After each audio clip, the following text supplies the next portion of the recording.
People laughed at his way of life, not believing anyone could survive in the wild. But when tourists finally dared to look inside, they saw something that completely changed their perception. Subscribe to the channel so you don't miss new stories, and be sure to write in the comments where you're watching this video from. In the quiet valley beneath the shadow of the northern mountains, time moved slowly, like sap through old pine roots. Samuel Henderson had lived there most of his life, long enough for his name to mean something in the town at the bottom of the ridge. People once called him the last real carpenter, the man who could build a house from a bare clearing, drive the first nail before sunrise, and hand over the keys before the next full moon. His hands had learned the grammar of wood in childhood, how grain told its direction, how knots carried stories, how every board had a temperament, like a person. He could close his eyes and tell if timber was oak or cedar by the way it breathed when planed. That gift had fed his family for nearly 5 decades, until the world decided it no longer needed men who understood trees. He had grown up the son of a logger and a seamstress in a clapboard cabin that leaned against a line of spruce trees. His father smelled of sawdust and tobacco. His mother's hands carried the scent of soap and ironed cotton. From them, he learned 2 things that never left him. Work done by hand carried a kind of honesty that machines could never match, and nothing stayed whole forever, no matter how well you built it. As a boy, he carved small birds from scraps of lumber his father brought home. By the time he turned 15, those birds had already begun to pay for bread. The years that followed were full of motion, hammering, building, repairing. He married young, built a modest home on the edge of town, planted a pear tree in the backyard, and painted the porch rail a soft green because his wife liked the way it looked against the mountains at dusk. Together, they raised 2 children, a boy and a girl, who used to play with the curls of wood that fell from his workbench. The town grew to know him as dependable, the kind of man who arrived before sunrise and left after dark, never complaining, never cutting corners. His shelves and staircases and door frames outlasted storms, marriages, and even the businesses that once stood above them. Then came the years when everything began to close. The lumber mill where he bought his boards cut shifts, then wages, then lights. Outsiders arrived in pressed shirts, posted notices, and left behind silence. Samuel stood in the emptied mill yard on the last day, running his palm across the cold bark of the last unprocessed log. The machines had stopped. All he heard was wind. Without warning, the rhythm that had kept his life in motion collapsed. The death of his wife followed not long after. A winter fever, small at first, turned to weeks of hospital lights and antiseptic smells. When she was gone, the house lost its voice. He walked from room to room, hearing only the echo of footsteps and the creak of boards he himself had laid. The pear tree outside bloomed one last time that spring, its petals falling across the porch like confetti from a forgotten celebration. The children came for the funeral and stayed only a short while. They had their own homes now, their own debts, their own distances. He didn't blame them. Love, he thought, was never about keeping. It was about letting go at the right time. Bills began to pile like autumn leaves. The pension from the mill barely covered food. He sold his tools piece by piece, the circular saw first, then the power planer, then even his workbench, which a younger carpenter bought and hauled away in the back of a pickup. Each sale left him lighter and emptier at once, as though pieces of himself were being carried down the road and scattered. He tried small jobs, repairing fences, mending doors, but the town no longer had much use for repairs. New houses came prefabricated, their walls too clean and too hollow for his touch. The house he'd built for his family began to turn against him. Leaks appeared in the roof, and he no longer had the strength or money to climb and fix them. Paint flaked like dry skin. The rooms that had once smelled of bread now carried the odor of damp wood and old smoke. Some nights he sat on the porch, listening to the low hum of the highway beyond the ridge, thinking how strange it was that he had built homes for others but could no longer afford his own. A craftsman without a house was like a bird without a tree. One evening in late October, as the sky bruised purple above the hills, Samuel carried a wooden box to the porch. Inside were the last tools he refused to sell: a folding knife, a small hammer with a worn oak handle, a chisel, and a square. He set them on the railing, watching the light fade. In the quiet that followed, something inside him settled. There was no anger left, no grief sharp enough to cut. Only an understanding that what had been built had served its time, and now the world would build differently without him. The next morning, he packed what he could into an old canvas bag: a blanket, the box of tools, a few cans of beans, a small kettle, and the photograph of his wife standing by the pear tree. He wrote a short note to the landlord, 2 sentences, polite and final, and left it on the kitchen table. Locking the door one last time, he didn't look back. He walked down the cracked road that led out of town, boots crunching against gravel, breath white in the chill air. He passed the grocery store where he used to buy nails in bulk, now boarded up. The barber shop was closed too, the striped pole still spinning slowly, though there was no one inside to watch it. A dog barked once from behind a fence, then went silent. It took him nearly an hour to reach the old logging road that wound toward the mountains. There he stopped, feeling the first hint of wind from a higher ground. He tightened the straps of his bag and kept walking. With every mile, the noise of civilization fell away. The hum of engines, the murmur of voices, even the ticking of his old wristwatch, which finally stopped as dusk gathered. The forest accepted him with an indifference that felt almost kind. Leaves whispered underfoot, branches sighed overhead, and the smell of pine needles filled his lungs with something like memory. He camped that night beside a stream, listening to the water and remembering how his father used to say that running water never lies. It always tells you where it's been. By the third day, he was deep enough into the hills that no sound of town remained. The world had shrunk to essentials: breath, heartbeat, the pressure of boots against earth.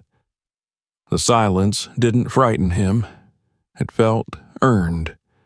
Each step away from what he'd known was a step toward something nameless but necessary. He began to recognize landmarks from old hunting trips decades before. The twisted trunk that looked like a question mark, the split boulder shaped like an anvil. It was near dusk on the 4th day when he saw it. A dark opening in the hillside, half hidden by tangled brush and fallen branches. From where he stood, it looked like the mouth of some sleeping animal. The air drifting out was cold and faintly musky. He approached slowly, clearing a few limbs, peering inside. The earth dropped away a few feet, revealing a hollow space, round and deep. Scratch marks scored the stone near the entrance, long and deliberate. He ran his fingers across them, realizing what they meant. A bear had once lived here, maybe long ago, maybe not so long. He hesitated. The sensible part of him whispered to move on, to find a dry patch under the trees and wait for morning. But something in that hollow called to him, not a voice, but a feeling, as if the earth itself were offering a place to rest. He crawled inside, careful not to disturb anything, and sat down. The air was still, cool, faintly damp. It smelled of soil and rain and a wildness he hadn't felt in years. He built a small fire at the mouth of the den, feeding it bits of bark until a gentle warmth filled the space. The walls shimmered orange, slick with condensation. For the first time in months, maybe years, he felt sheltered. He ate one of his cans of beans, folded his coat beneath his head, and lay listening to the fire crackle and the stream murmuring somewhere below. The rock pressed against his back felt solid, real, something that would not betray him.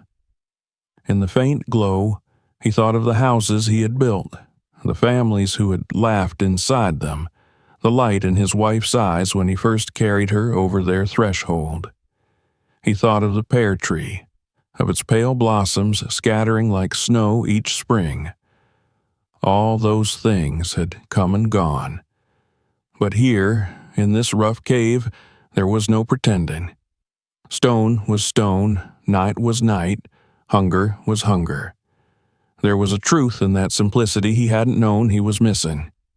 When dawn seeped in, pale and uncertain, he was still there. He stepped outside, stretched his stiff legs, and looked at the valley below, a sea of trees brushed with mist. Somewhere far down there, people were wakened to alarm clocks, rushing to work, measuring time in minutes. Up here, there was only the slow pulse of the forest. He knew then that he wouldn't be going back. The cave had given him something no house ever had: silence without loneliness, purpose without obligation. It was, in its way, the most honest dwelling he'd ever known. He picked up his bag, went to gather branches for a proper fire, and began to imagine what it might take to make this place his own. By evening, he had cleared the entrance of debris, shaped a small ring of stones for the fire, and stacked a few logs nearby. He arranged his few possessions with the same care he'd once given to blueprints. The den looked less like an animal's lair and more like the beginnings of a life. As he sat before the flames, the wind rose outside, carrying the scent of snow. The fire hissed softly. The stone walls caught the heat and gave it back, a steady, breathing warmth. Samuel closed his eyes and listened. The mountain exhaled through the pines. Far away, an owl called. In that moment, he understood something simple and unspoken. He had built his last house long ago, but now, at the edge of the wilderness, he had finally found a home. The next chapter of his life would begin with the dawn, the shaping of a dwelling not from lumber and nails, but from patience, endurance, and the quiet companionship of the earth itself. The forest had offered him shelter, and he would answer by learning to belong to it. Morning broke gray and quiet, the kind of light that softened the edges of everything it touched. The forest was still damp from the night's mist, and Samuel could see faint plumes of his breath as he stood before the dark mouth of the cave. The memory of the first night lingered in his body, the warmth of the fire, the weight of the stone behind him, the strange comfort that came from realizing no one could find him here unless he wished to be found. The cave had not frightened him. It had calmed him, as though it had been waiting. He began his second day there by walking the perimeter of what he could now think of as his home. The entrance was larger than he remembered in the dimness of last night, wide enough for a bear to have passed through without effort. The ground sloped down gently inside, leading into a chamber shaped almost perfectly round, like the hollow of a giant cupped hand. The stone walls were slick with moss and moisture, gleaming faintly where light caught them. There was a faint scent of wildness and something musky, not unpleasant, but thick with memory. He crouched, running his palm across the grooves in the rock. They were deep, deliberate, the curved strokes of claws dragging against the surface. This had once been a creature's home, one built not by tools but by persistence and instinct. Somehow, that fact did not bother him. It only deepened the sense that he had come upon something sacred, something beyond the work of human hands. He explored carefully, noting how the floor dipped toward the back, where a shallow trench collected water. That would need to be filled or redirected if he was to stay.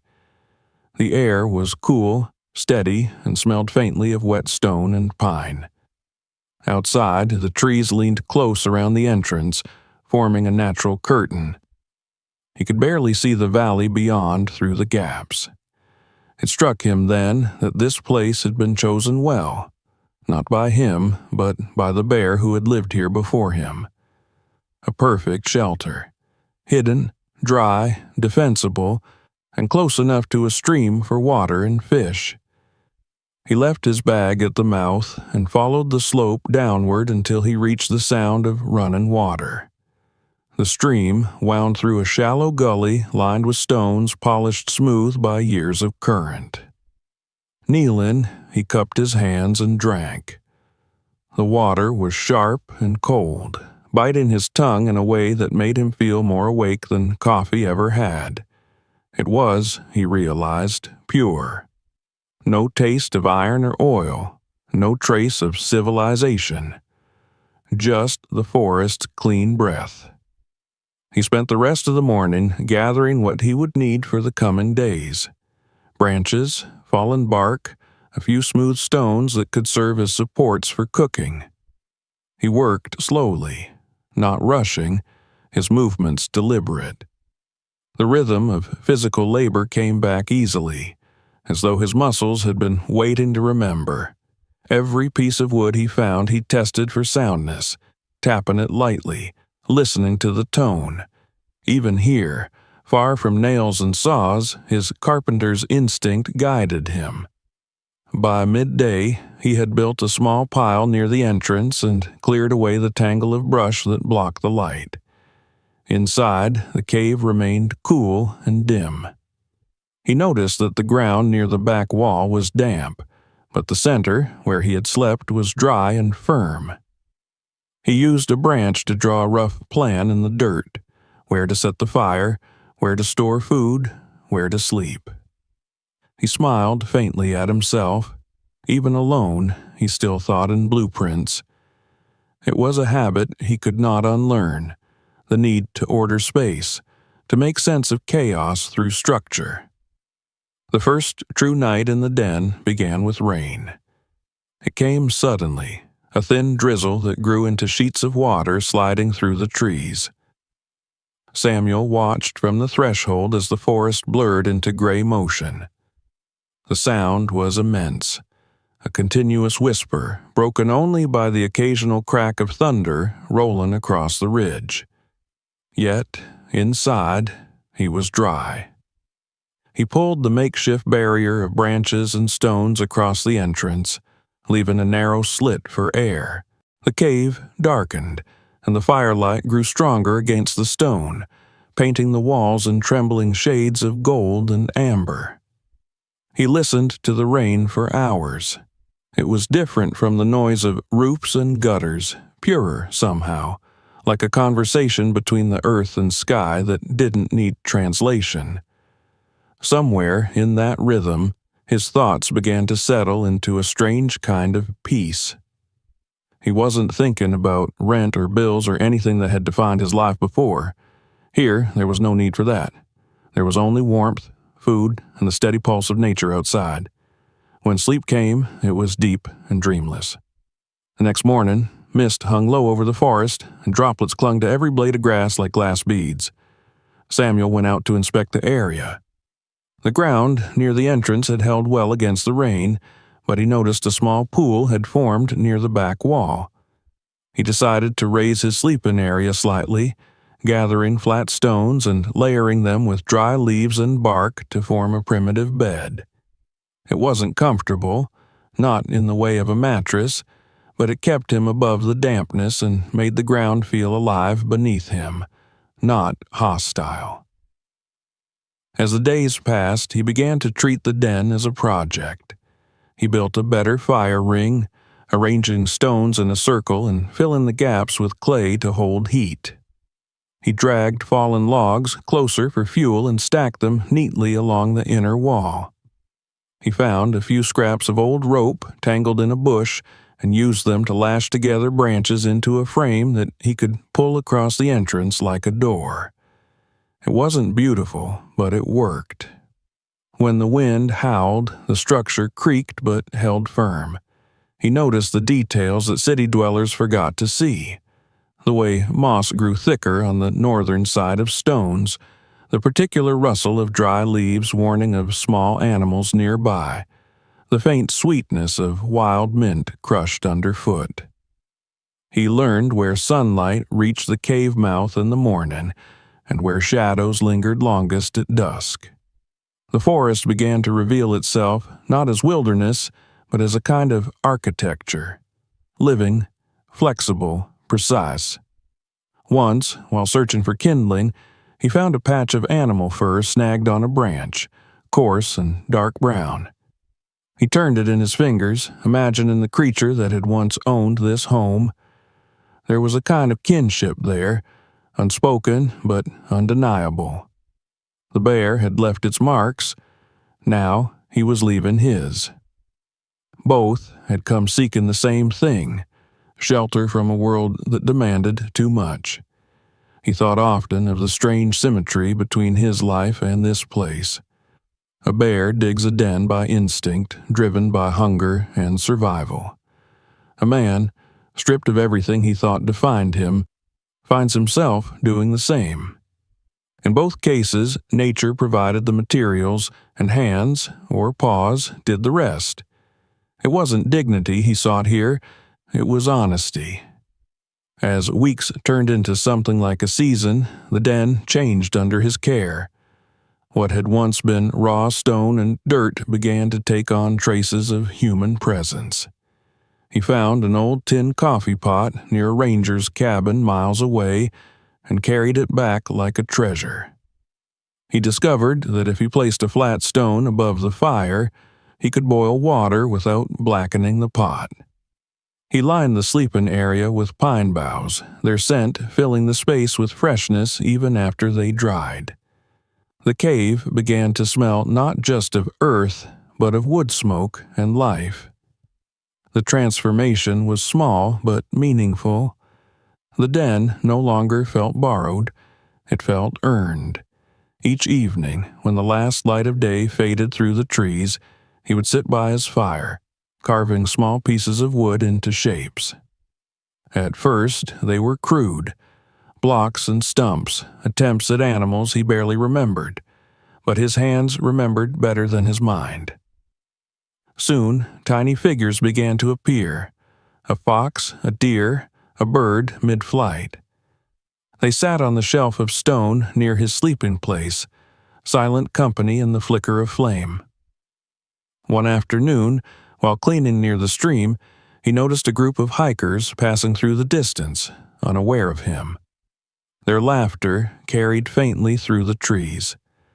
He crouched low and watched them go, feeling neither envy nor fear, only distance. They belonged to another world, one of schedules and destinations. He belonged to this stillness now, this patient rhythm of weather and hunger and work. The den had become a map of his days. Morning meant fire and water. Noon meant foraging. Evening meant reflection. Time no longer ran in minutes, but in needs. The first real challenge came with a night storm that shook the mountain. The wind howled through the trees, tearing at branches, sending needles and debris slashing through the air. The makeshift door rattled violently, the ropes straining under pressure. Samuel sat awake, feeding the fire, watching the flicker of light bend and jump across the walls. The cave itself seemed to breathe, the wind pressing against it in great gusts, the stone groaning in reply. But it held. When morning came, the forest was a ruin of broken limbs and fallen trunks, But the den stood untouched. He stepped outside into the pale light, breathing in the sharp scent of sap and rain, and felt an unfamiliar pride. He had built nothing grand, nothing anyone would see, but it had survived, and that was enough. In the days that followed, he found new uses for the storm's wreckage. He stripped bark from fallen pines, dried it for tinder, and shaped branches into stakes to reinforce the entrance. The forest had given him raw material. He returned the favor by keeping it tidy. He began to think of himself as caretaker, not intruder. At night, when the fire burned low and only the faint red glow remained, he often sat tracing the old claw marks on the wall beside him. They told a story older than his, written without words or tools. The bear had once survived here, slept through winters, raised its young, perhaps. The marks were a history of survival, not conquest. He found comfort in that. The bear had left, but its presence endured in the very shape of the cave, in the curve of its roof, in the scent of its walls. He began to think of it as a silent partner, a spirit that had loaned him its home and was content to share the silence. As summer turned to autumn, the forest changed its colors, and so did his life inside the den. He noticed the days shortening, the mornings colder, the mist thicker. The cave grew darker earlier each evening. He gathered more wood than usual, sensing what was coming. Winter would be a test, but unlike before, he no longer feared what was ahead. The man who had once built houses for others now lived inside a dwelling shaped by nature itself, and for the first time in years, he felt balance. He sat one evening at the entrance, watching the sunset burn across the treetops. The cave behind him was warm, its shadows gentle. The air smelled of pine and smoke. He thought of how far he had walked to reach this place, how every step had stripped away something unnecessary until only the essential remained. It occurred to him that the bear had not abandoned the cave out of fear or defeat. Perhaps, when its time here was done, it simply moved deeper into the mountains, leaving behind what it no longer needed. The thought stayed with him as night fell. The fire crackled softly. Outside, a fox barked once, sharp and brief, then vanished into the undergrowth. Samuel lay back on his pine bed and watched the faint glow of embers on the ceiling. He felt neither old nor young, neither lost nor found. He felt simply and profoundly alive, held by stone, guarded by silence. In the dark, before sleep took him, he whispered a small thank you to the creature whose home he had inherited. It wasn't prayer exactly, but gratitude.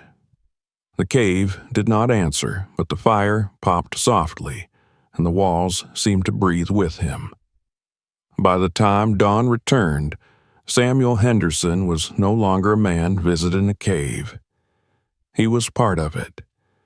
The den had claimed him as surely as he had claimed it. The world he left behind had grown distant, almost imagined. Here, in the heart of the mountain, among the quiet watch of trees and stone, he had found what he hadn't known he'd been searching for, a place not to build, but to belong. When the days began to settle into rhythm, Samuel realized that time in the wilderness had its own language, older and quieter than clocks. There were no minutes here, no deadlines, no appointments to keep. There were only needs, warmth, water, food, light. Morning came not with an alarm, but with the slow brightening of the forest, with the sign of wind through pine needles and the dripping of dew from the cave's rim. He had stopped trying to measure his days by anything other than these signs.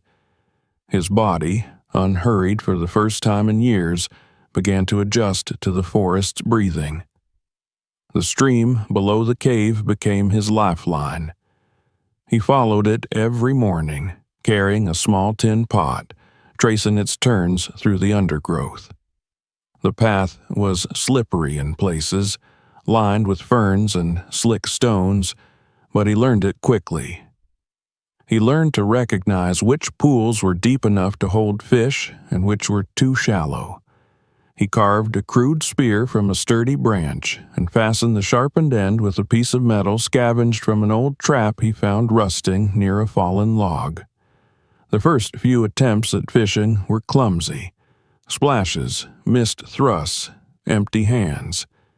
But he kept trying, adjusting his angle, waiting longer, studying how the trout moved in the current. The day he caught his first fish, he felt the kind of pride he hadn't known since he was a boy learning to plane wood. He cleaned the fish on a flat rock near the fire pit, careful not to waste anything, then cooked it slowly over the flames until the skin curled and crackled. The smell filled the den with a warmth deeper than heat. When he ate, it wasn't just hunger that eased. It was the satisfaction of having earned every bite with patience and understanding. Nothing in the city had ever tasted as honest. He began to study the forest the way he had once studied blueprints. Every trail, every hollow, every fallen tree had its place in his new architecture. The stand of birch to the east provided bark that peeled easily for kindling. The thicker pines to the north gave resin that burned hot and clean. A patch of shrubs beyond the stream bore dark berries that, once tasted cautiously, proved sweet and safe. There were roots, too, starchy and filling, hidden beneath the soil. He marked their spots with small piles of stones, a quiet map only he could read. Days grew full with simple work. He rose early, tended to the fire, checked the stream, gathered wood, and prepared whatever food the day offered. The evenings were for quiet tasks, carving, repairing, watching the light fade. He began to think of these things not as chores, but as rituals, small acts that anchored him. He no longer needed the structure of a workday or a paycheck. His survival was its own wage. Yet, even in solitude, his old skills found new purpose. The carpenter in him could not let go of order. One morning, as the fog drifted through the trees, he decided to improve his dwelling. The den was solid but raw, the floor uneven, the walls damp in places. He spent the better part of a week reshaping it into something more livable. He pried loose flat stones from the hillside and fitted them together to form a raised platform, laying pine branches across it for a bed. He used salvaged rope and fallen limbs to create shelves along the wall where he placed his few possessions: the tin pot, his knife, a handful of carved animals, the last of his matches sealed in a jar. Above the fire pit, he fixed a line of wire scavenged from a broken trap, from which he could hang his kettle to boil water. At night, when he lit the lamp made from an old jar and wick, the den glowed with a quiet warmth that no electric light could match. Shadows moved softly across the stone, flickering like the pulse of the forest itself. He found himself watching them the way others might watch television, his mind wandering between memory and silence. Sometimes, when the weather was fair, hikers passed through the lower trails. He would see them from a distance, bright colors of their jackets flickering between the trees, hear the faint laughter or the click of walking poles. They never came near his den. Most never even knew it existed. But once or twice, he encountered them down by the stream. He would stand still, half hidden, waiting to see if they noticed him. Some did. They would nod politely, perhaps call a greeting, and he would nod back, neither inviting nor rejecting contact. A few times, when they looked especially weary, he left small carved figures or bundles of dry kindling by the water's edge after they moved on. It became his quiet form of exchange, a language of offering and gratitude without words. One afternoon in late summer, a pair of hikers stopped near his fishing spot. They had a tent and backpacks, bright and modern, and their voices carried clearly through the trees. Samuel stayed in the shadows, listening. They spoke about rumors of a man living alone in the mountains, some kind of hermit or survivalist, they said. One laughed and called him the Bear Man. The other wondered if he was dangerous. Samuel smiled quietly to himself. He didn't feel insulted. He understood that people always turned what they didn't understand into stories. Perhaps that was better than being forgotten entirely. Back in town, they might have mocked him, but here in the woods, the laughter was small and harmless. What mattered was that when the same hikers came down the trail the next morning, they found a small bundle of carved animals waiting on a flat rock. They took them and left behind, in return, a can of beans and a half-empty box of matches. Samuel found the exchange hours later and felt a slow warmth in his chest. Respect could take many forms, even this simple barter between worlds. As the forest shifted toward autumn, Samuel's daily routine deepened into something close to reverence. He discovered that the rhythm of survival was also the rhythm of prayer. Each act, chopping wood, tending the fire, washing in the stream, was a conversation with the world around him. He began to hear things differently. The low hum of insects in the heat of midday, the distant tapping of a woodpecker, the sigh of branches when the wind passed through. Silence was no longer empty.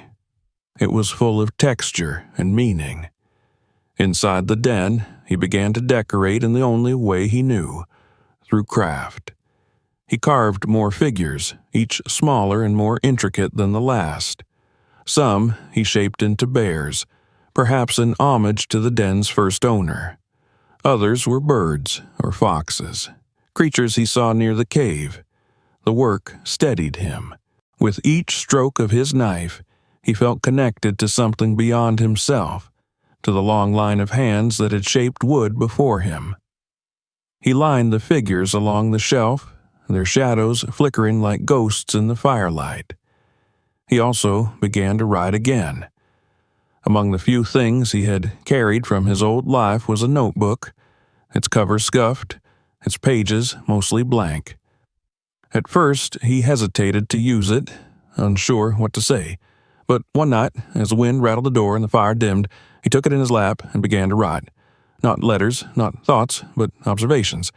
The way the cave smelled after rain, the feel of the trout scales beneath his fingers, the color of the sky at dawn, pale as worn linen. His handwriting was uneven, shaky at times, but alive. He wasn't keeping a record for anyone else. He was writing to remember that he existed, that these days were not just passing, but belonging to him. The first frost came early that year. He woke one morning to find the forest dusted white, the air brittle in his lungs. The stream had slowed, a thin skin of ice forming along its edges. The world felt sharper, clearer. He knew winter would be harsh. He had to prepare. He doubled his efforts to gather wood, venturing farther each day, dragging back fallen branches and logs until a tall stack rose beside the cave. He cleaned and salted the few fish he caught, hung them near the fire to dry. The berries he had gathered earlier he spread on a cloth to preserve. The forest taught him that preparation was not fear. It was respect for what was coming. At night, when his muscles ached from labor, he sat close to the fire and thought about the life he had left behind. The memory of his wife had softened into something gentle, no longer sharp with grief. He imagined her approving of his handiwork, of how carefully he arranged things, of the quiet order he maintained even here. He wondered if she would have understood this new existence. Maybe she would have smiled, called him stubborn, and handed him a cup of coffee. The thought brought a faint smile to his lips. Sometimes, when the fire burned low, he spoke aloud, though no one could hear. He spoke to her, to the bear, to the forest itself. Not with words of longing, but with words of gratitude. He thanked the stream for its water, the trees for their shelter, the cave for its patience. These small murmurs filled the silence like gentle prayers, anchoring him in the vastness of his solitude. One evening, as he sat at the entrance, the forest fading into blue dusk, he felt a rare stillness settle over him. The wind had stopped, the stream below barely murmured. For a long moment, everything seemed to hold its breath. In that pause, he understood something he hadn't before. He had spent his life building homes for others, shaping wood into order and comfort. But what he had really been building, without knowing it, was the skill to make peace with emptiness, to turn space into shelter. The den was simply the final form of that lesson. When darkness came, he lit the lamp, set another piece of wood on the fire, and watched the flames leap higher. The light danced over the carved figures, throwing their shadows across the walls. They seemed alive in that moment, guardians of his solitude. He felt not lonely, but complete. The cold deepened as the days shortened, and the forest began its slow surrender to winter. The leaves turned gold, then brown, then fell away entirely, leaving the branches bare against the gray sky. The stream grew quieter, the air sharper. Samuel wrapped himself in his blanket and listened to the sounds of the forest preparing for sleep. Soon the first snow would come, and the cave would seal itself off from the world. But he was ready. The routines he had built, the small order he had imposed, gave him strength. On the final warm evening before the frost returned, he stepped outside one last time and looked down at the valley. The lights of the distant town flickered faintly through the haze, like stars too weak to survive. He thought of how far he had come, not in distance, but in spirit. The man who had once measured his worth by the houses he built now lived in a place made by time and nature, and it was enough. He had carved not just figures, but a new life out of the silence. When he returned to the cave that night, the air inside was cool but steady, the fire burning low. He sat beside it, feeling the warmth against his hands. The wooden figures watched over him from the shelf. Outside, the forest exhaled, a long, slow breath through the trees. Samuel closed his eyes and listened, feeling himself part of that breath, one small note in a vast, unending harmony. He had built his new order not from wood or nails, but from patience, humility, and the quiet understanding that the world, when left alone, knew how to hold him better than any house ever could. By the time the first true cold winds swept through the valley, the world below had begun to speak of him again. Samuel, of course, knew nothing of the chatter at first.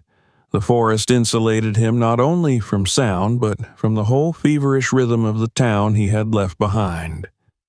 Days and nights passed in a patient sequence of work and rest, the steady companionship of the fire, the measured routine of survival.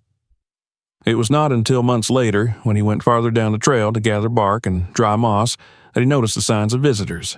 Fresh boot prints, scraps of paper, and the unmistakable laughter of young voices echoing through the trees. He stayed still, listening. The world he had abandoned was curious again, pressing against the edges of his solitude. Down in the town at the foot of the mountains, people had begun to tell stories. They called him the Bear Man, the Mountain Ghost, the Hermit of Cedar Hollow. It started, perhaps, with those same hikers who had once passed near the stream, the ones who had left him beans and matches in trade for his carvings. They must have spoken of the strange old man living alone in a bear's den, crafting figures from wood and cooking over open fire like a settler from another century. The tale spread easily, in a place where gossip was a substitute for excitement. Around the diner's counter, at the gas station, in the aisles of the grocery store, they repeated versions of the same myth. A man who had turned his back on civilization and become part of the mountain itself. Some made him sound like a savage, others like a holy man. Both were wrong, but both contained a fragment of truth. Teenagers began daring one another to hike up near his ridge, to take pictures or videos that would prove he was real. A few local bloggers latched onto the idea, posting grainy photographs of smoke rising from the trees or claiming to have found one of his carvings lying beside a trail.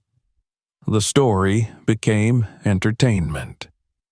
It was easy to laugh at an old man who had chosen to live like an animal. Easier still for people whose lives were boxed neatly into schedules and screens. Yet, beneath the jokes was something else, an unease they couldn't name. Maybe because they knew that one day, stripped of comfort and noise, they might envy him.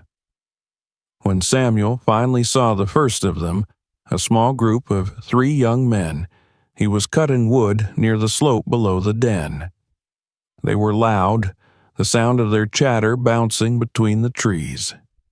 He stayed silent, crouched behind the fallen trunk, watching them pass. They carried phones and cameras, laughing nervously as they searched the undergrowth.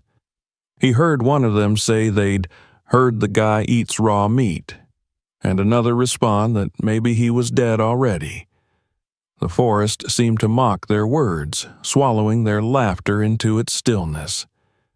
They found nothing and eventually turned back, their excitement fading into complaints about the cold. When they were gone, Samuel rose and looked at the spot where they had stood. The earth still bore their prints, shallow, hurried, uncertain. He felt neither anger nor amusement, only a distant compassion. They had come chasing a story, but the story they wanted wasn't the truth. They wanted fear or wonder, something to film and forget. What they had missed was what mattered most, the quiet order of the place, the way the cave breathed in rhythm with the forest, the way life here asked for nothing but respect. That evening, as the fire crackled in the cave and shadows of smoke curled up toward the low ceiling, he found himself thinking about how stories are built. He had spent his whole life shaping things from wood, planks into frames, boards into tables, walls into homes. Now others were shaping him, carving his image from rumor and imagination. It was strange to realize that even isolation could not protect him from invention. Yet he also knew that every story carried its own truth, even when twisted. If people found in him the idea of freedom, or madness, or courage, perhaps that was all right. Each person saw only what their heart needed to see. Winter deepened. The forest grew silent under its weight. The river slowed to a whisper, and the den became his only true world. Sometimes at night he saw distant lights flickering far below in the valley, the faint glow of cars or porch lamps, a reminder that life continued elsewhere. He felt no pull toward it. The longer he lived in the mountains, the more alien the thought of returning became. In the town, days were dictated by clocks. Here they were measured by the color of the sky and the angle of the sun. In the town, warmth came from switches. Here, it came from fire and work. He wondered if people understood how much they had given away in exchange for convenience. But the mountain, indifferent to human opinion, went on teaching him. One morning, he woke to find a thin layer of ice forming on the inside walls of the den. His breath hung white in the air. The fire had gone out in the night, and the cold clung to everything. He rekindled the flames slowly, feeding them with the patience of one who knew that haste was waste. As the heat returned, he sat with his hands outstretched, feeling life creep back into his fingers. He thought of the people below, wrapped in their heated homes, and smiled at the irony that he, the man they called the Bear, knew a warmth that none of them could buy. News of him continued to spread through the valley. Someone claimed he was a veteran who had gone mad after the war. Someone else swore he was a preacher who had lost his faith. A few believed he was an outlaw hiding from justice. In the absence of facts, people built their own scaffolding of fantasy. It did not trouble him. In fact, he began to find a kind of peace in it. He realized that the stories gave him protection. As long as they thought of him as a ghost or legend, they would keep their distance. One late afternoon, when the snow had melted just enough to reveal the brown carpet of needles beneath the pines, he heard voices again, softer this time, older. Peering through the trees, he saw two hikers, a man and a woman, perhaps in their 60s, walking carefully along the ridge. They carried walking sticks and wore the calm expressions of people who had come not to conquer the wilderness, but to listen to it. He stepped out from the shadow of the trees when they were still a few yards away, raising a hand in quiet greeting. They stopped, startled at first, then smiled. The man called out that they had heard of someone living up here and had wanted to see if the stories were true. Samuel nodded once. The woman, curious, asked if he was all right, if he needed anything. He thanked them but said nothing more. His voice had grown rusty with disuse, but his eyes spoke for him. After a moment, they left him a small paper bag containing tea and dried fruit, then went on their way. That night, he brewed the tea over the fire. Its faint floral scent filled the cave, blending with the smoke. It tasted of kindness. He thought of the woman's gentle eyes, the way she had not laughed or stared, only looked at him as one person might look at another without judgment.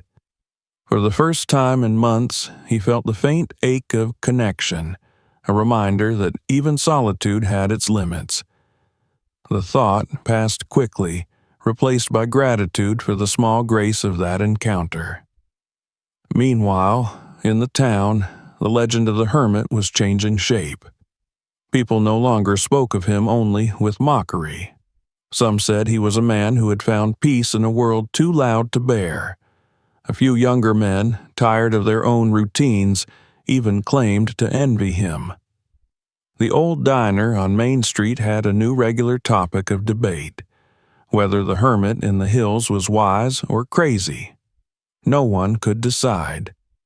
The only fact they agreed on was that he was still alive. From time to time, a thin column of smoke could be seen rising from the forest, proof that his fire still burned. One day, early in the new year, a group of students from the nearby college decided to make a short film about the man in the mountain. They packed cameras and camping gear, hoping to capture something dramatic. They filmed themselves hiking, laughing, speculating.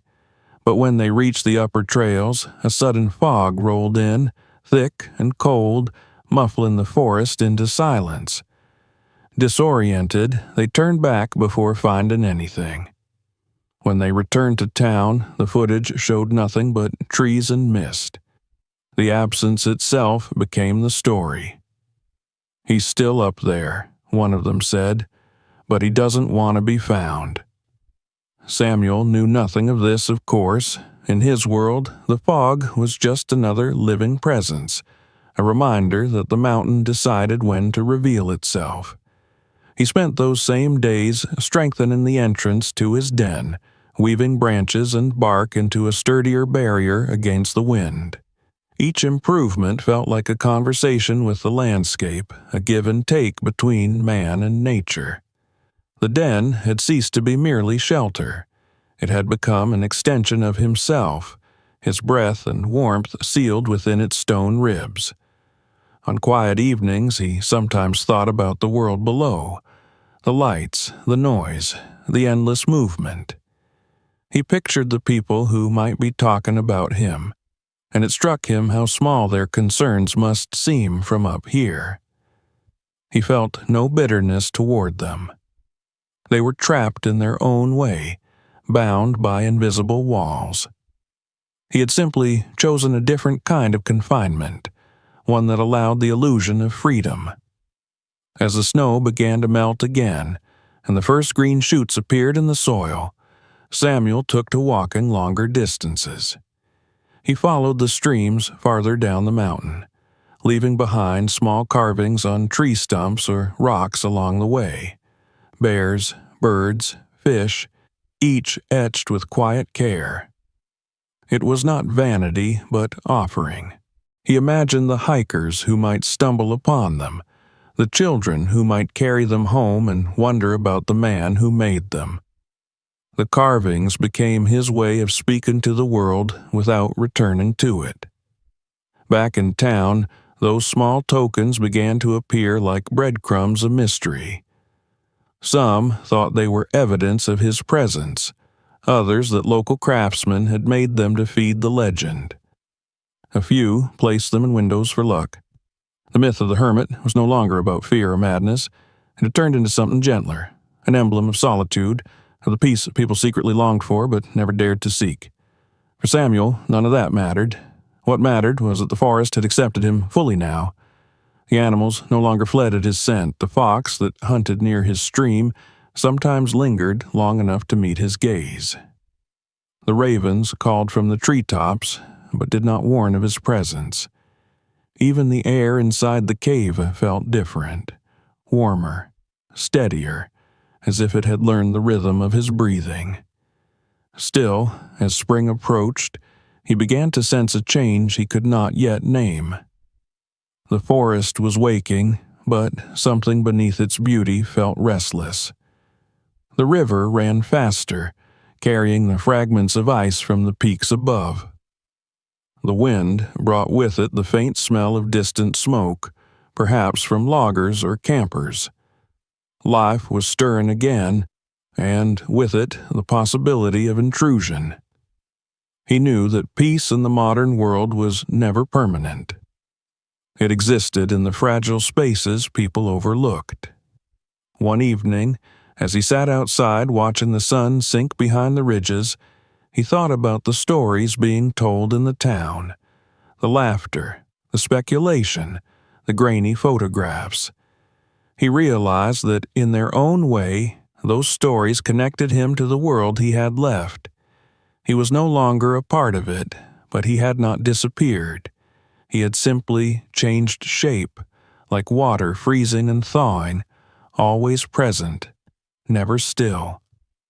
When he rose and went back inside, the firelight caught the carvings on the shelf, their shadows stretching long and thin across the walls. He looked at them for a long time and felt something close to pride, though not for himself. Pride for the bear who had built this place before him, for the mountain that held them both, for the simple fact that he had survived another winter. The world below could keep its legends. He had his truth, carved in silence and smoke.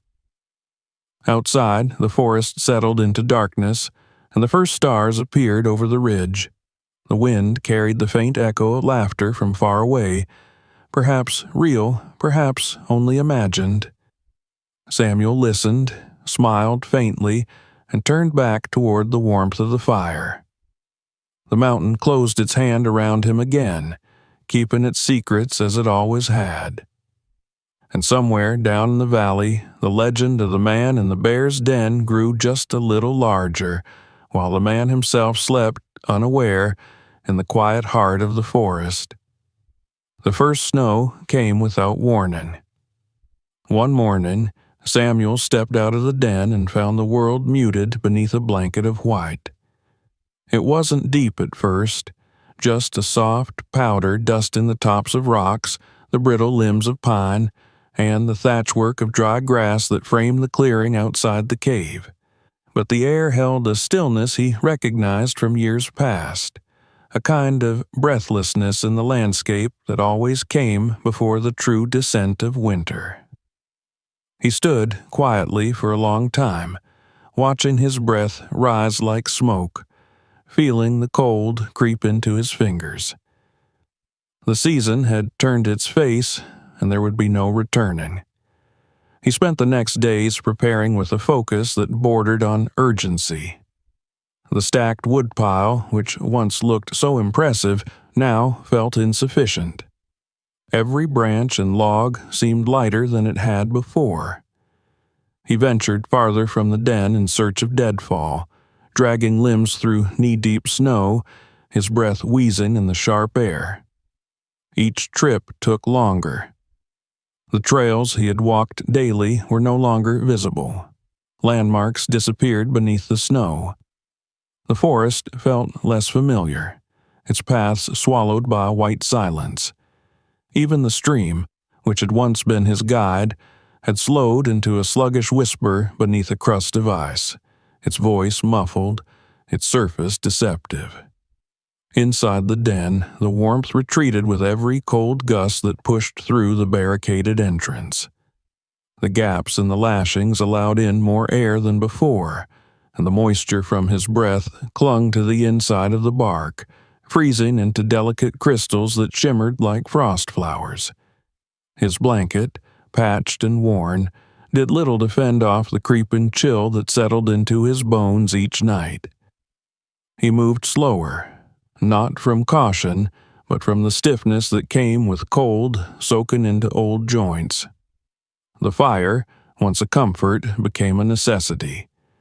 He fed it constantly, watching it with the same alertness he once gave to a table saw or a chisel edge.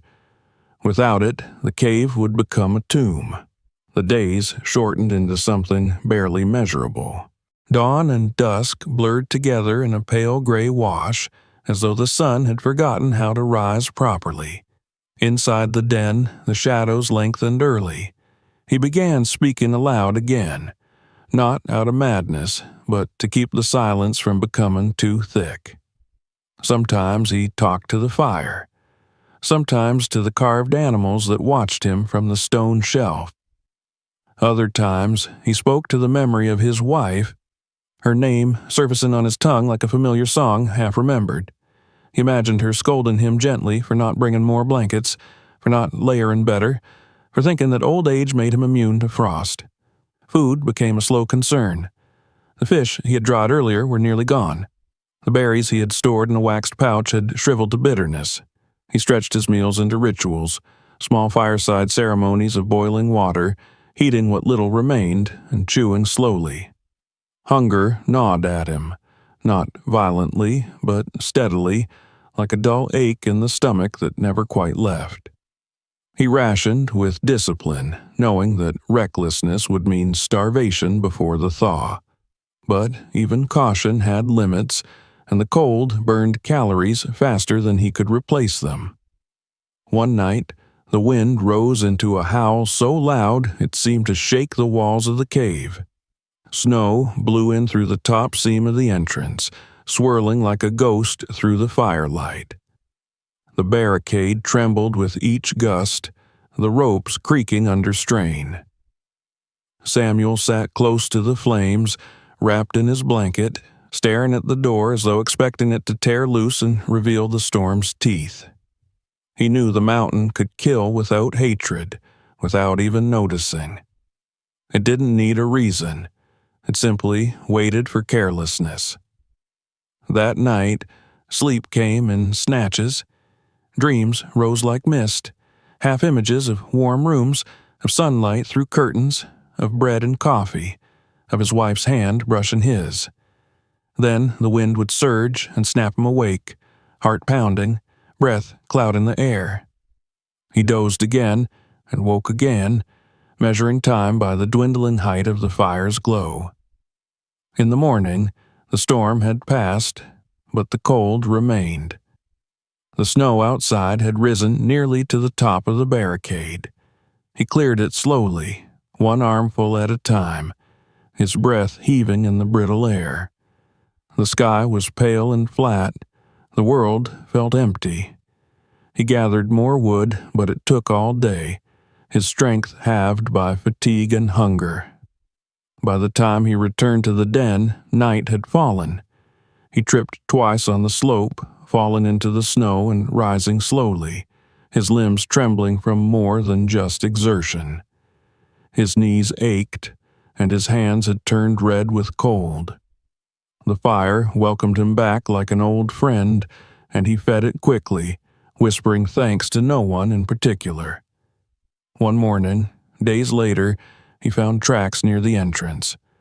Delicate, sharp-hoofed impressions curving past the cave and vanishing into the trees. Deer. He stared at them for a long time, marveling at the quiet persistence of life.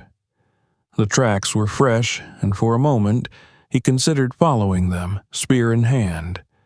But he knew he lacked the speed and stealth to make the kill. The deer had survived this long for a reason. Still, he felt a surge of hope. The mountain had not gone completely silent. There was movement, there was breath.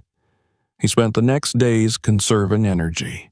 He remained in the den longer, sitting close to the fire, feeding it with discipline. His journal pages filled slowly, the handwriting growing smaller, more deliberate. He recorded the condition of the snow, the color of the sky, the patterns of the frost on the cave walls. The act of writing became a kind of tether, a way to mark that he was still present. Each sentence was a notch against the vast blankness outside. On one of those nights, a fox appeared at the cave entrance. Samuel saw it through the smoke, its shape low and sharp, eyes gleaming in the firelight. It didn't flee. It stood watching, breath curling from its nose, tail twitching behind. For a long moment, they regarded each other, two creatures sharing the same frozen world. Then, slowly, the fox turned and vanished into the snow, leaving behind only paw prints and a strange sense of companionship. It was not the last animal he would see. Once, a rabbit darted through the trees as he gathered branches, its white body like a flicker of light in the shadows. Another time, a raven landed near the stream, cawed once, then flew off again. These moments reminded him that he was not alone in the mountain's silence. Life still moved, even if it did not speak. The hunger worsened. His belly was hollow most days. He lost weight, his frame thinning, and his clothes hanging looser. But he refused to surrender to despair. Every morning he stirred the fire and whispered a greeting to the day. He remembered the old lessons of hardship, that the body could endure more than the mind believed. He drew strength from the cave itself, from its solid embrace, from the memory of the bear who had once hibernated here through winters far harsher than this. One morning, weak from fasting, he discovered a tiny mouse that had crept into the den, likely seeking warmth. It stood near the fire's edge, trembling, sniffing. Samuel watched it without moving, feeling no impulse to harm it. When it scurried away into the cracks, he whispered a blessing after it. Even now, in scarcity, he could still choose grace. The cold reached its deepest silence in late January. The cave walls frosted over completely, and his breath froze in thin sheets on the stones when he slept. He added layers of moss and bark to the walls, trying to hold the warmth in.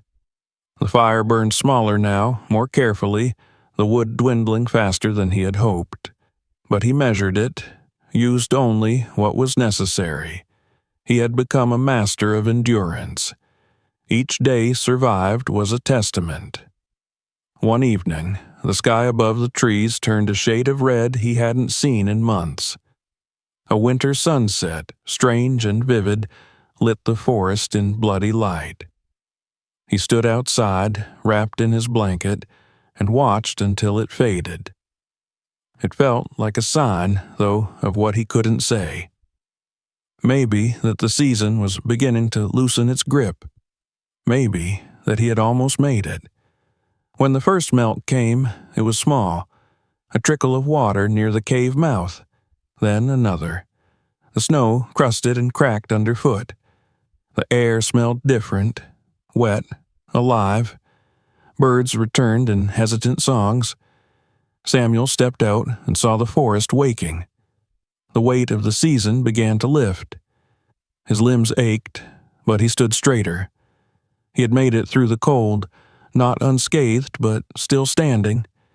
He thought again of the bear, of its claw marks in the stone, of how it must have felt to wake after months of sleep. He touched the wall gently, as if in thanks. The den had held him. The fire had not gone out. The silence had not broken him. Inside the cave, he rearranged the carvings on the shelf. He added one more, a new figure, rough but strong. It was not an animal this time. It was a man, seated before a fire, his back straight, his hands outstretched to the warmth. He placed it in the center among the others and let the shadows dance over it. The season had tested him, pressed him to his edges, demanded his patience, his endurance, his will. But he had not broken. He had learned the lessons of cold and hunger and stillness. The mountain had not been cruel, it had been honest. And now, as the light returned and the forest began to stir again, Samuel sat by the fire, eyes closed, and felt a stillness that was no longer empty but full. He was a man who had weathered winter, not because he was strong, but because he had chosen to listen to the land. That was survival, not defiance but harmony, not brute strength, but quiet understanding. He breathed in the scent of thawing earth and let it fill him. The fire popped softly beside him. Somewhere outside, a bird called. The worst had passed, and he was still here. The thaw came slowly, as if the mountain were reluctant to let go of winter's grip. Samuel noticed it first in the stream.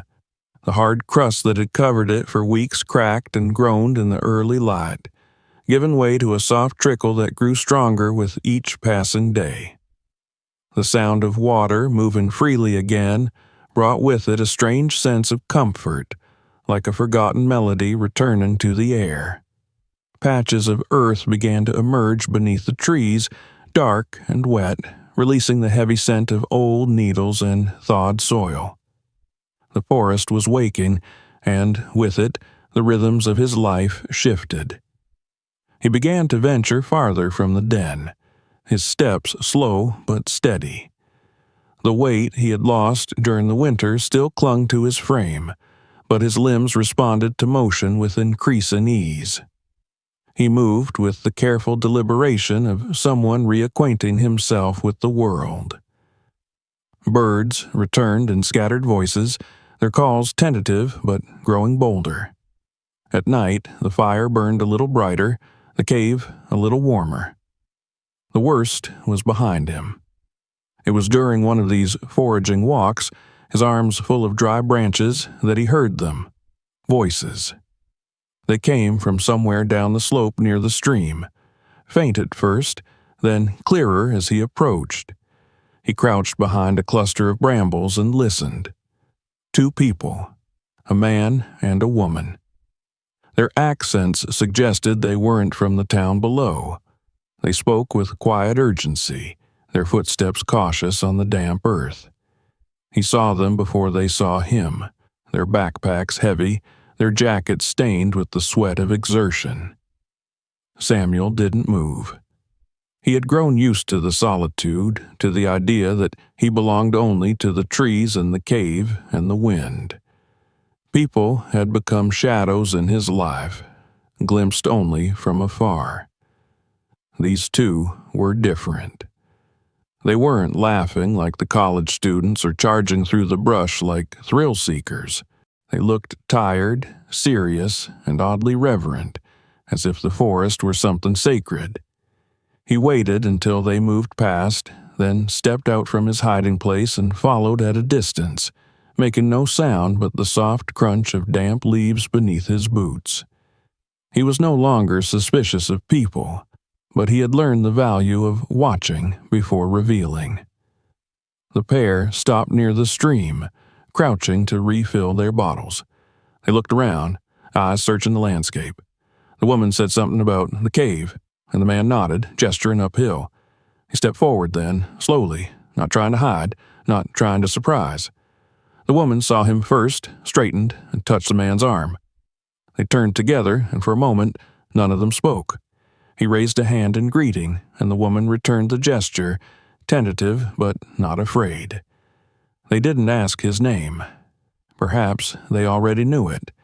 Perhaps they knew only the story and not the man. He saw no cameras, no eager expressions, just quiet curiosity, and something that looked like respect. The man reached into his pack and pulled out a small wrapped parcel, holding it out. Samuel stepped forward, took it without a word, and nodded. He didn't open it then, not because he doubted its contents, but because the act itself was the gift. They spoke in short phrases, simple things about the trail, the river, the spring melt. The woman asked if he lived nearby. He pointed towards the rise above the trees.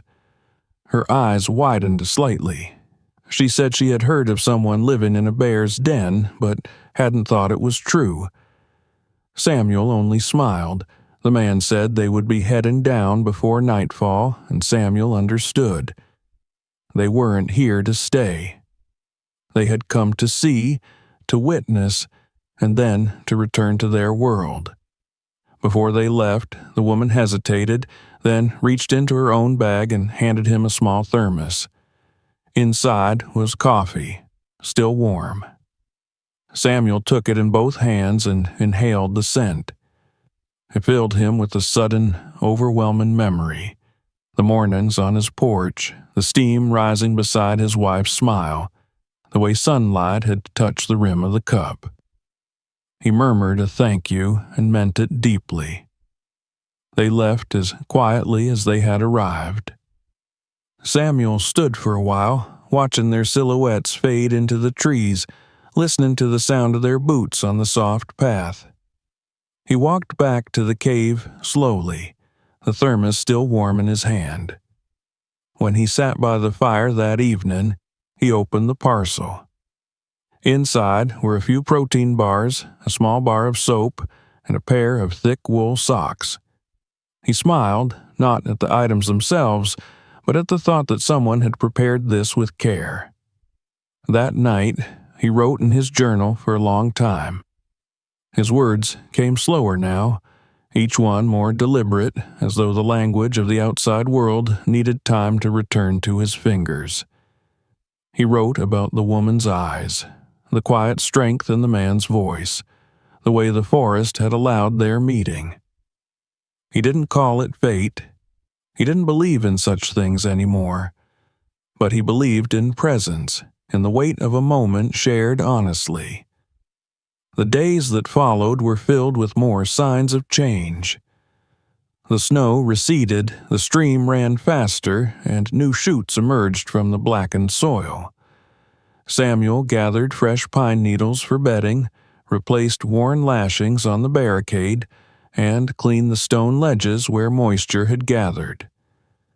The den no longer felt like a hiding place. It felt like a center point, a place to return to after encounters with the world.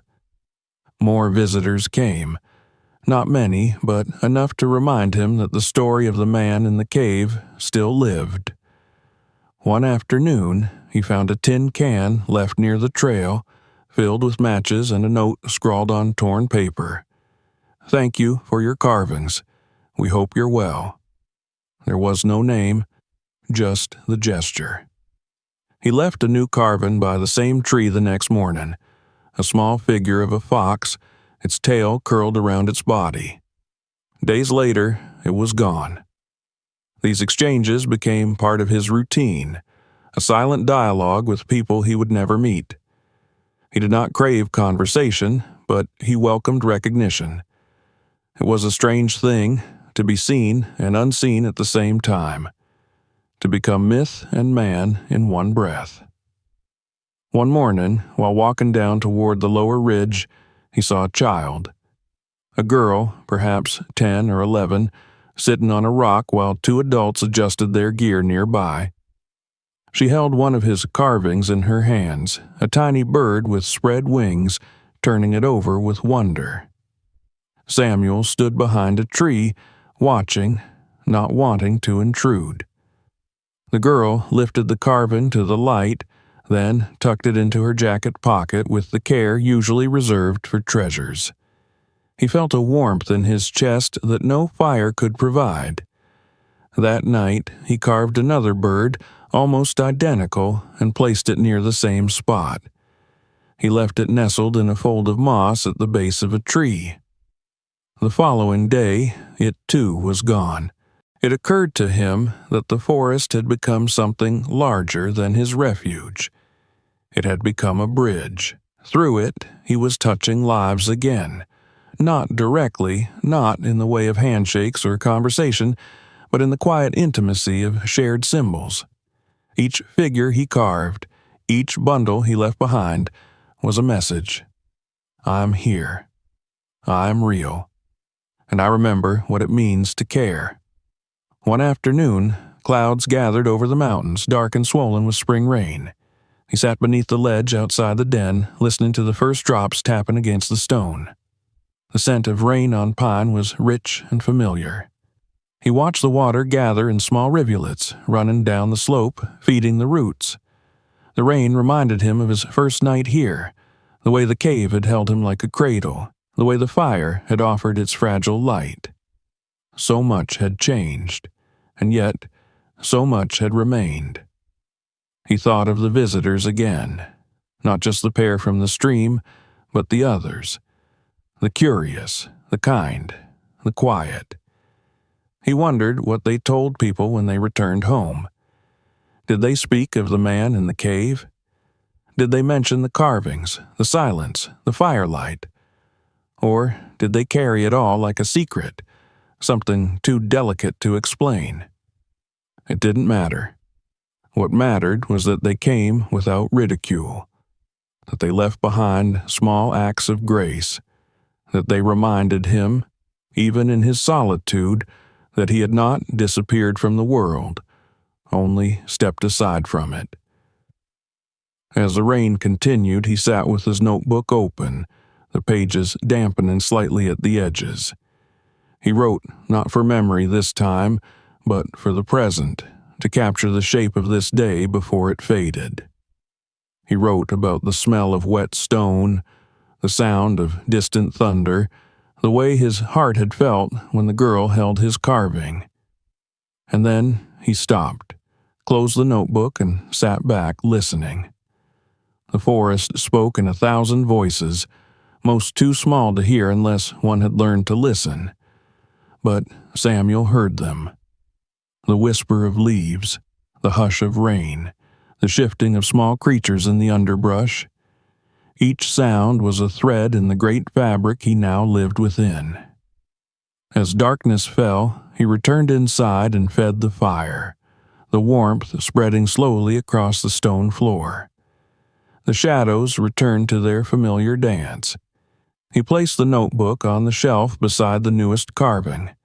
A man and a child, standing side by side, their hands joined by a single ribbon of wood. The cave, once empty and echoing, was now filled with echoes of a different kind.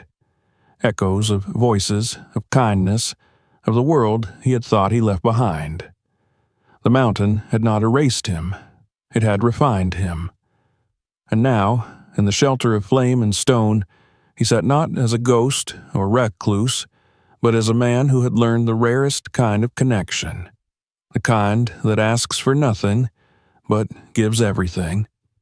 And outside, in the dark, the rain continued to fall, blessing the forest with its soft baptism, carrying his story down the slopes and into the roots of the world. By the time the mountain had fully exhaled the last breath of winter, the forest stood drenched in spring's patient resurrection. The snow had vanished from the trails. The air carried the musky scent of thawed soil, and a green hush settled between the trees. Buds unfurled on the branches above Samuel's cave, and birds returned in flocks, their morning calls stitching together the canopy like threads of color in a once faded tapestry. Everything was moving forward now, as nature always did, in slow but certain motion. The cave had shifted with the season, too. What had once been refuge was now memory. Though it still held him and the fire still warmed its stones, Samuel began to sense a subtle loosening in his spirit, a quiet tug, as if the place that had cradled him through the hardest months was gently releasing him. There was no clear voice to say it, no sign painted in the moss or carved in bark, only the feeling that something had been completed, like the final stroke of a carving when the figure within the wood finally revealed itself. He didn't rush the moment. Instead, he moved with the forest, lingering in each morning's mist, gathering kindling out of habit, patching the barricade though the nights no longer howled. He drank deeply from the stream, now full and quick, as though the water itself were eager to be elsewhere. He carved with renewed focus, shaping animals and people in strange abstract shapes, each one smaller than the last, as if he were leaving behind pieces of himself, tiny, silent footprints in the undergrowth of time. He had learned to expect visitors, not many and rarely close, but often enough now that he saw their signs without surprise. A carefully folded cloth hanging from a branch, a tin cup placed neatly near the stream, a sketch of the cave drawn in charcoal on birch bark. People came looking for a myth and sometimes glimpsed the man beneath it. They no longer laughed or mocked. The legend had become something quieter, more reverent. The man in the bear's den was no longer a curiosity. He was a figure of endurance, and, to some, a symbol of something lost and worth remembering. One morning, as the sun broke through the trees in streaks of gold and green, he stepped outside and found a group of hikers paused at the base of the slope. There were 5 of them, 2 men, a woman, and a younger pair who looked like students. They weren't loud or intrusive. They didn't call out. One of the men noticed him and raised a hand, not in greeting, but in acknowledgement. Samuel nodded once, that was all. After a moment, they turned and made their way back down the trail, leaving behind a small wooden box filled with dried fruit, a folded note tucked beside it. He read the note that evening, sitting by the fire. It was simple, written in a lupin hand. Thank you for reminding us there's another way to live.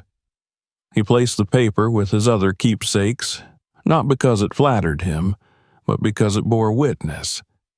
The carvings he left in the forest, the figures tucked into tree hollows or set upon stones, had done more than fill his hands during long days. They had spoken for him. They had reached people he would never meet, offered them something wordless but honest. He had not meant to leave a trail, but he had, and now he could feel the end of that trail approaching. In late spring, the rangers came. He heard them before he saw them. 2 voices, professional, steady, moving deliberately through the undergrowth. He stood at the entrance to the cave and waited. When they reached the clearing, they paused, surprised perhaps by his calm, or maybe by the fact that he didn't look like a man in need of rescuing. His beard was long, his clothes worn, but his eyes were clear and his bearing was not one of defeat. They spoke gently. They told him they had heard about his presence in the forest, that they had been tracking the reports for some time. People had seen him, spoken of him, some worried, some admired. But now the area was being reclassified, a wildlife preserve. Long-term human habitation would no longer be allowed, even in the fringes. They weren't here to remove him by force, only to inform him that his time in the den could not continue indefinitely. Samuel didn't argue. He didn't ask why or raise his voice. He only listened, nodding slowly as though the words were already known to him. In truth, he had been expecting something like this. Not in a concrete way, but in the way one senses a season changing. Not with thunder, but with a subtle shift in light. The forest had begun to feel full again. Too full, perhaps, for a man who had once needed to disappear. When the rangers offered him assistance, a place in a nearby shelter, a program to help him find work, some support from the town, he asked only for one more night. They hesitated but agreed, understanding, perhaps, the weight of such a request. That evening, for the first time in months, Samuel sat by his fire with the door open, the barricade pulled aside. The forest was quiet, the air heavy with the scent of pine and soil. He laid out his carvings one last time, each figure placed in a half circle before the flames. The fox, the deer, the bear, the bird, the man, and the child. His fingers touched each of them, lingering not with ownership but farewell. He packed what little he would carry, the knife, the notebook, the photograph of his wife, the blanket that had held him through the coldest nights. The rest he left behind. Tools made from salvaged wire, scraps of dried bark, stones blackened from years of fire. The cave itself had taken on a shape that was part him now, even if he no longer stayed within it. Before sleeping, he stood and pressed his hand to the stone wall near the sleeping shelf. The same wall that had once borne claw marks, traces of the cave's first inhabitant. His hand felt warm against the cool stone. He whispered a thank you, not to a god, but to the space itself. To the place that had let him survive, rebuild, remember. He slept with no dreams and woke before dawn. The rangers returned as promised. They waited respectfully at the edge of the clearing while he folded the blanket, checked the laces on his boots, adjusted the weight of his pack. He did not look back until he reached the tree line, the cave now just a shadow in the slope, a dark mouth beneath the rocks.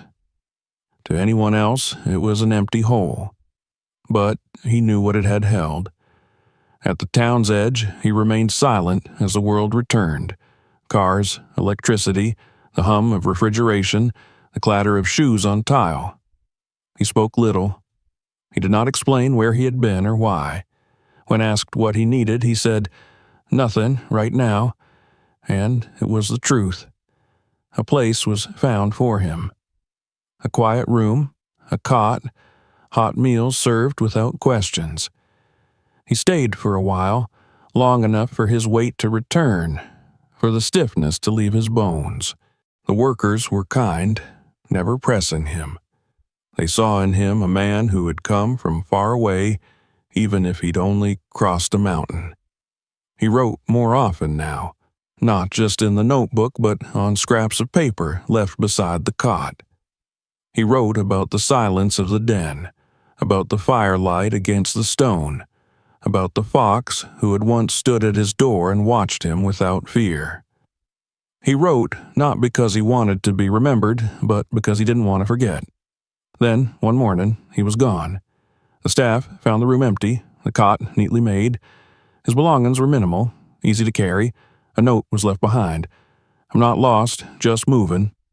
No one knew where he went. Perhaps deeper into the mountains. Perhaps elsewhere, where the forest still held space for a man like him. Weeks later, hikers again passed the cave. The forest had already begun reclaiming it. The barricade was gone, scattered by wind and rain. Moss had spread over the entrance. But deep inside, near the back wall, they found something new. Carved into the stone, faint but deliberate, were words scratched by hand, the letters uneven but sure. If you find this place, treat it kindly. The bear is gone. But the man lived. They stood in silence, reading the message again and again. There was no signature, no date, just the truth, left like all his carvings, not to be seen, but to be understood. In time, the cave would be swallowed by green. The carvings would decay, the trail would shift, but the story would remain, passed from mouth to mouth, from trail marker to whisper. A man had once lived there, alone, not because he hated the world, but because he needed to remember how to belong to it. And through fire and frost, through solitude and silence, he had. Even as the forest closed its fingers around the cave once more, a trace of him remained, not in stone, not in wood, but in the quiet he had shared with it, in the shape of a life carved not for others, but for truth. And in that, he had left more behind than most ever do. If you enjoyed this incredible story, make sure to subscribe so you don't miss what's coming next. Hit the notification bell to be the first to see our newest adventures and mysteries. Don't forget to like this video and share it with friends who love stories that will keep them on the edge of their seat. And tell us in the comments where you're watching from. We want to know. The next story is even more unbelievable. You won't believe what happens next.